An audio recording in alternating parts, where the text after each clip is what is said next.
नमस्कार। नमस्कार। G7 शिखर सम्मेलन, ये शब्द सुनते लगता है जैसे दुनिया के सबसे बड़े नेता कहीं मिल रहे हैं, बड़ी बड़ी बातें कर रहे हैं। हाँ बिल्कुल, एक बंद कमरा, गंभीर चेहरे, ऐसी इमेज बनती है। सही कहा। पर असल में होता क्या है वहाँ?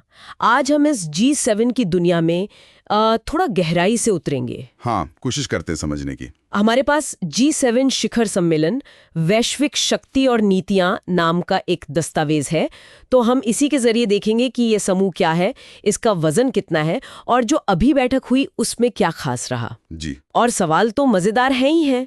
क्या सच में मतलब बस 7 देश मिलकर पूरी दुनिया की दिशा तय कर सकते हैं? चलिए देखते हैं। हाँ, ये एक बड़ा सवाल है। तो शुरू करते हैं बिल्कुल बेसिक से। ये G7 है क्या आखिर? कोई क्लब है क्या 7 देशों का? हाँ, आप कह सकते हैं। मतलब ये दुनिया की 7 सबसे बड़ी मानी जाने वाली उन्नत अर्थव्यवस्थाओं का एक अनौपचारिक समूह है। ओके, कौन कौन है इसमें? इसमें हैं America, Canada, UK, Germany, France, Italy और जापान। ठीक है, 7 हो गए। और इनके साथ यूरोपीय संघ यानी EU, वो भी बैठकों में होता है, पर उसे गैर गणना सदस्य कहते हैं। अच्छा, गैर गणना सदस्य, इसका क्या मतलब हुआ? मतलब वो चर्चा में शामिल तो हैं, वोटिंग या मेजबानी तय करने जैसे कामों में उनकी गिनती नहीं होती। ये कोई फॉर्मल ऑर्गेनाइजेशन नहीं है जैसे UN वगैरह, बस एक हाई प्रोफाइल मंच है। समझ गई। तो ये बड़े देश मिलते क्यों हैं हर साल? क्या सिर्फ बातचीत करने या कोई ठोस एजेंडा भी होता है? नहीं, मकसद तो काफी गंभीर है। इनका मुख्य काम है कि जो बड़े वैश्विक मुद्दे हैं जैसे इकोनॉमी हो गई, सुरक्षा, क्लाइमेट चेंज, उन पर आपस में तालमेल बिठाना। अच्छा। हाँ, दस्तावेज भी यही कहता है कि खासतौर पर आर्थिक नीतियों में समन्वय, मतलब कोऑर्डिनेशन, वो इनकी प्राथमिकता रहती है। और क्या मुद्दे रहते हैं? और जैसे कोई बड़ा वैश्विक संकट आ जाए, मान लीजिए कोई महामारी या कोई युद्ध या क्लाइमेट से जुड़ी कोई आपदा, तो उस पर मिलकर क्या करना है ये तय करना। फिर अंतर्राष्ट्रीय शांति और सुरक्षा, व्यापार, नई टेक्नोलॉजी जैसे AI, और हाँ, असमानता और विकास सहायता पर भी चर्चा होती है। काफी कुछ है एजेंडे पर। और अभी हाल ही में इनकी बैठक हुई थी 2024 में। जी हाँ, बिल्कुल। ये 13 से 15 जून तक हुई थी, इटली में, अपुलिया नाम की जगह पर। Apulia, Italy. मेजबान इटली ही था। हाँ, इटली की प्रधानमंत्री जॉर्जिया मेलोनी मेजबान थी। और चर्चा के मुद्दे इस बार क्या खास रहा? जाहिर है यूक्रेन तो हो गई। हाँ, यूक्रेन का मुद्दा तो मतलब छाया ही रहा, रूस का आक्रमण, उस पर काफी बात हुई। और दस्तावेज इशारा कर रहा है कि इस बार शायद वो रूस की जो संपत्ति जब्त की हुई है, हाँ, उसे यूक्रेन की मदद के लिए कैसे इस्तेमाल किया जाए, इस पेचीदा मुद्दे पर भी बात आगे बढ़ी होगी। ओह, ये तो काफी बड़ा कदम हो सकता है अगर ऐसा हो। और क्या? फिर मिडल ईस्ट में जो तनाव चल रहा है, खासकर ईरान और इजराइल के बीच, उसको लेकर भी चिंता जताई गई। और एक और बड़ा टॉपिक था आर्टिफिशियल इंटेलिजेंस, मतलब AI। AI G7 में? अच्छा। हाँ। देखिए, AI कितनी तेजी से बढ़ रहा है, तो G7 देश चाहते हैं कि इसके विकास और इस्तेमाल के लिए कुछ नियम बने, गाइडलाइंस बने, खासकर जब चीन भी इसमें तेजी से आ गया है। सही बात है, रेगुलेशन की जरूरत तो महसूस हो ही रही है। बिल्कुल।